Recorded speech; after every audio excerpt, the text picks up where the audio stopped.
This is Doan with Pocketnow.com and part 2 of the video review for the Electrovaya Scribbler SC4000. Today I'm going to go through the Fingerprint Reader and the Bluetooth hardware on this Windows Vista tablet PC. First, let me go through the Fingerprint Reader. As I mentioned in part 1 of the video review and the hardware overview, there is a fingerprint reader on the top right of the device where you could just swipe your finger and log into your favorite websites or log into the computer. It makes it really easy because this computer doesn't have a keyboard and is solely dependent on using the tablet pen. So sometimes it's just easier, instead of having to write your passwords, you can just swipe your finger across the reader and log in. So for example, if I were to lock this computer here, I've locked it now, and now it's going to bring up the Fingerprint Reader software. I just swipe my finger across the top, and I just log right back in. Another nice thing is if I go to a website, let's say I go to Pocketnow.com, and let's go to our user forums. I'm going to click on that here. So here we have the user forums, and let's say I wanted to log in so I could make comments on the forums itself. In this moment, the fingerprint software is going to come up again. I've already loaded in my user ID and my password, tying it to my fingerprint. So if I swipe my fingerprint again, in a second it's going to highlight the areas where it thinks it should fill in. It does, and in a second it's going to log me in automatically. Again, this is a really nice feature. It makes it really easy. You don't have to keep any passwords written down, and you just swipe your finger across the device and you log into whatever you want to log into. Really great feature here.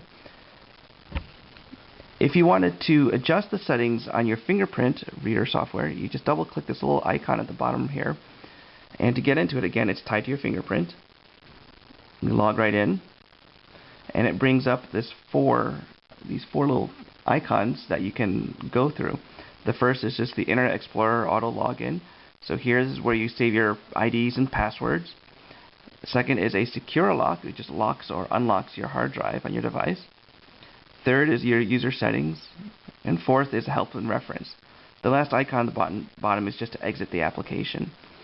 So if we wanted to register another finger, we go to Fingerprint Registration. And let's say I want to register my middle finger here. So we click on that, and then I click on Next.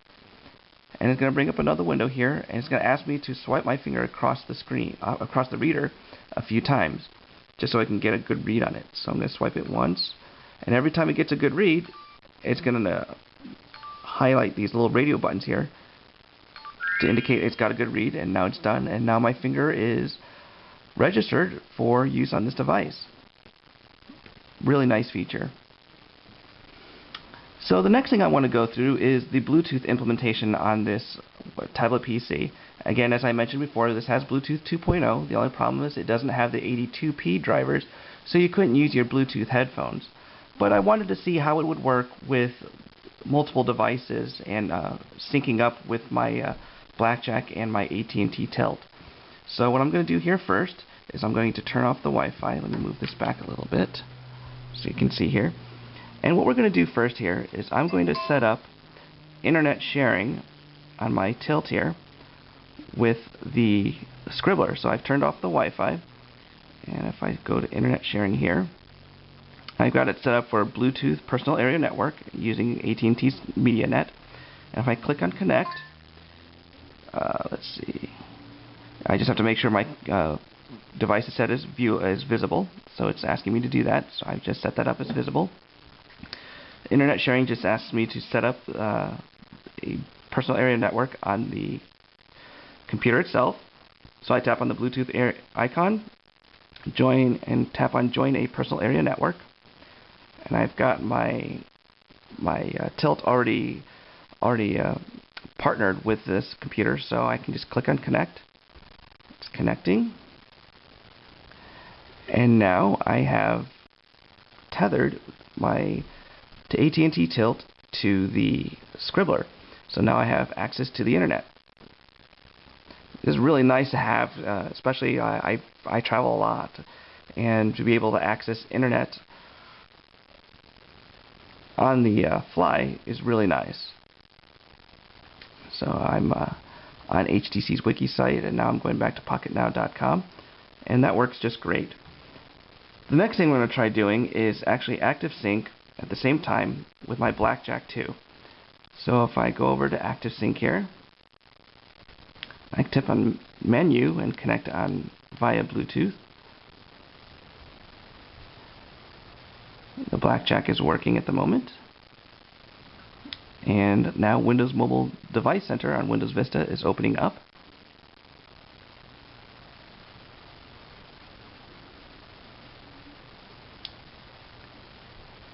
As you can see, it takes a little time here. And now I haven't set up a partnership with this computer, but I'll just connect without setting up a partnership here. And now I'm in through Bluetooth, which is really nice. So let's go to File Management. And here,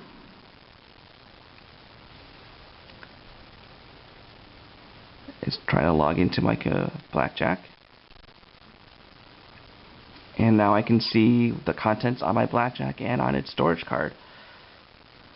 So again, you know, the Bluetooth implementation on this Scribbler is really nice. Again, the only problem I have is it just doesn't have the 82p drivers, which is really unfortunate. So I couldn't use my Bluetooth headphones with it, and I couldn't give that a run. So this has been Ray Doan with Pocketnow.com and part 2 of the video review of the Electrovaya Scribbler SC4000.